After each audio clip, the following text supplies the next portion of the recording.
As I told you in a different segment, Marjorie Taylor Greene introduced Trump at this rally in Las Vegas. Now let's talk about Trump's speech at the rally in Las Vegas. He was in, I'd say, a rare form because he just is out of control, but I guess he's out of control often. But this is a particularly wild set of moments that I have to play for you. First one that caught a good bit of attention was this. By the way, isn't that breeze nice? Do you feel the breeze? Because I don't want anybody going on me. We need every voter. I don't care about you. I just want your vote. I don't care. We've been trying to think of new ways every day to ask you to subscribe. So today I'm going to show you the studio from our perspective. You got the lights there, the cameras, all the good things, the live subscribe ticker you can see there going up. Every single day, so many of you have been subscribing. It's truly, and I know this is sort of a cringy thing to say, oh, it's so humbling. Is it really? Yes. Thank you. We've been shocked and humbled every day by how many of you are choosing to subscribe. It's incredible. Thank you so much. If you haven't already, click that subscribe button. See, now the press will take that and they'll say he said a horrible thing. He always does that. He says something, then he points to the press as if they're going to be the ones who cause the outrage about a moment. But it is just a strange joke to tell. To say, I don't want, I think he said, I don't want anyone going on me, as in collapsing from some sort of heat stroke because of how hot it is there. And that's what happened at one of his other recent events.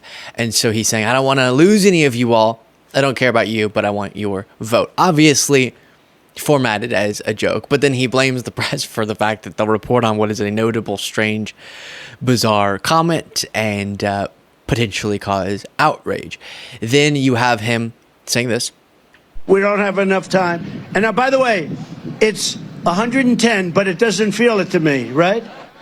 So we'll stay out here for a little while. If anybody gets tired, you'll let me know. And if anybody goes down, if you start going down, we have people, they'll pick you up right away. They'll throw water. You know, they were so worried. Everybody was so worried yesterday about you. And they never mentioned me. I'm up here sweating like a dog. Secret Service said, we have to make sure everyone's safe. I said, what about me? Oh, we never thought of that. He's sweating like a dog. They don't think about me. I'm working. Sorry, I just wanted to put the they don't think about me there on the end. And he can't even hide the fact that his mind is in one place at all times. And that is focused on himself. And so seeing people have medical events at one of his previous rallies, and instead of having sympathy or worried about this rally so hot outside of the people, he's thinking, what about me? I don't care about them. I want their votes, but I don't care about them. But what about me?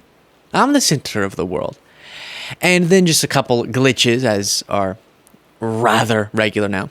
And no third, I tell you what, no. And it's always the same. Hey, look. Oh, whoa. 1 second. Hey, let's just think about it. And no third, I tell you what, no. All right. And then you also have him describing Hispanican. War on the workers of America, especially African Americans and Hispanic Americans and African Americans.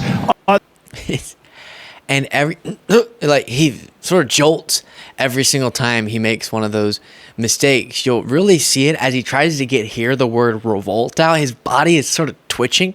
These are sick people, and I hope the military revolts at the voting booth and just says, we're not going to take it. They can say anything. They're a party of...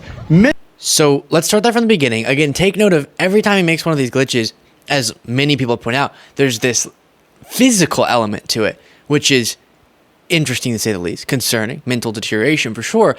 But he's also, this encapsulates Trump, saying something dangerous and deranged while having a hard time saying it. These are sick people, and I hope the military revolts at the voting booth and just says, we're not going to take it. They can revolt at the voting booth. Bloodbath in the auto industry. It's not great stuff there. And after that, it's important that we remember he did ace a really difficult cognitive test. No. You know, I had a second test. I aced it. I aced both of them. Not easy to ace. Yeah, he's referring to dementia screening tests, and some of the questions are identify this animal. Now, it gets more difficult, and you have to tell the time on an analog clock, so maybe he is just a genius. You also have him saying this. So I said, let me ask you a question. And he said, nobody ever asked this question, and it must be because of MIT, my relationship to MIT. Very smart. He goes, I say, what would happen if the boat sank from its weight, and you're in the boat, and you have this tremendously powerful battery, and the battery's now underwater, and there's a shark that's approximately 10 yards over there. By the way, a lot of shark attacks lately. Do you notice that? A lot of shark. I watched some guys justifying it today. Well, they weren't really that angry. They bit off the young lady's leg because of the fact that they were What? They were not hungry, but they misunderstood who she was. These people are crazy. He said there's no problem with sharks. They just didn't really understand a young woman swimming now really got decimated, and other people too. A lot of shark attacks. So I said, so there's a shark 10 yards away from...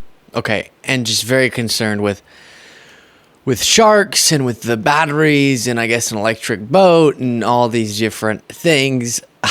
People wait all day in the blazing heat. I think I saw them yesterday preparing to hear him speak, just to watch what you could get asking any rando person on the subway to rant to you or something. And he just is so impressive to the MAGA folks that at this very rally, Marjorie Taylor Greene was saying, Trump's a convicted felon, but you know who else was? Jesus. Then the Nevada GOP party chair came on stage and said that he worships Trump. He said, we're here to worship and bring back the greatest president, Trump. And they choose as their cult leader this mess of a man, a disaster of a man. Here's something on a very serious note. But we're not going to let this happen with our country anymore. We're taking back our country. So when we get in, it's going to go very rapidly. We're going to do a lot of things. We're going to look very strongly at J6. Those people, there has never been people treated more horrifically than J6 hostages. Imagine being willing to say, with history being what it is, that no one in the history of the United States has been treated worse than people who attacked the Capitol and were held legally accountable for it. He calls them hostages. And I know because these moments come so often, you can become numbed out to it. Don't. This is crazy. This is scary. And he is a deranged, unwell person to be pushing a narrative that somehow January 6th prisoners are hostage and are being treated worse than anyone in the history of this country. It's crazy town. And that's what we have to deal with. The convicted felon, presumptive Republican nominee. Here's something he does at speeches quite often now, which is rant about those who set up the tech side of things and how they just were horrible in their execution of their job. Tell him to make the microphone louder. It's terrible. Yeah.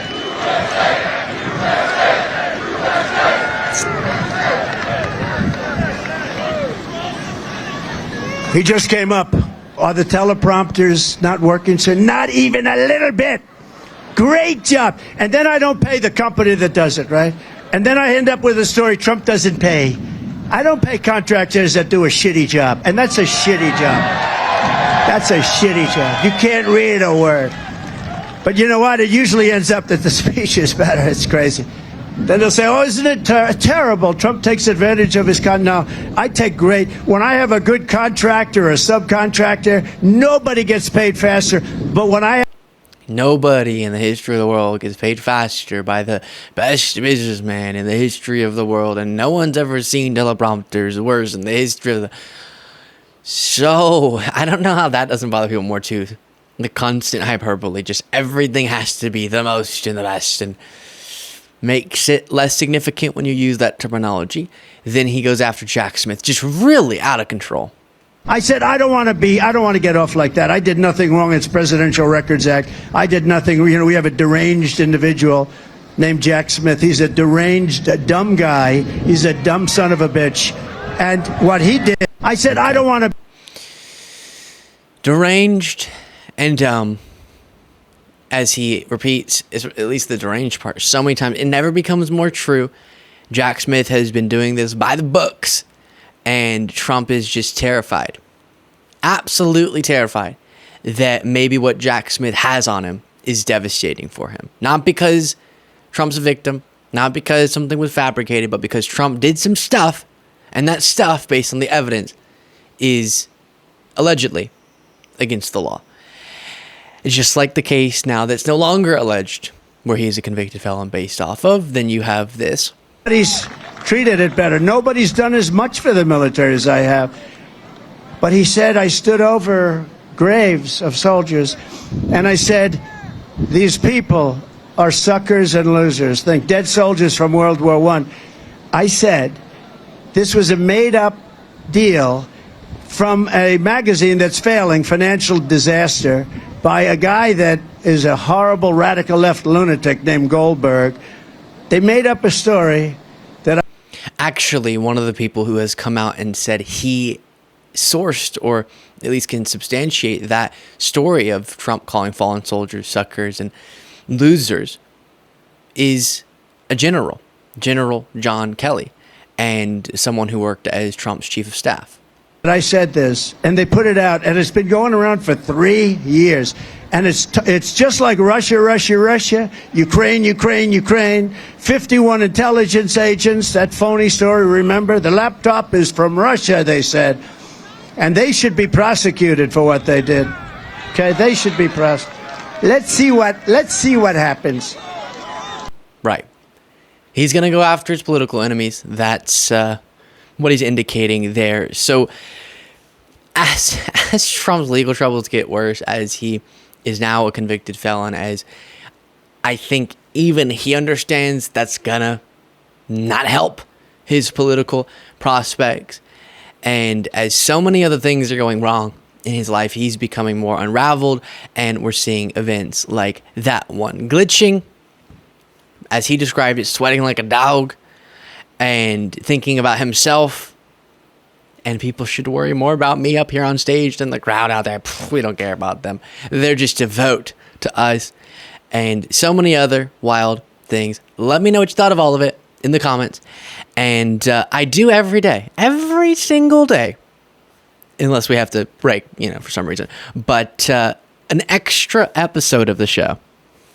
The bonus show, it's called. But it's an extra members-only bit of content. You can get access to that by clicking the join button below.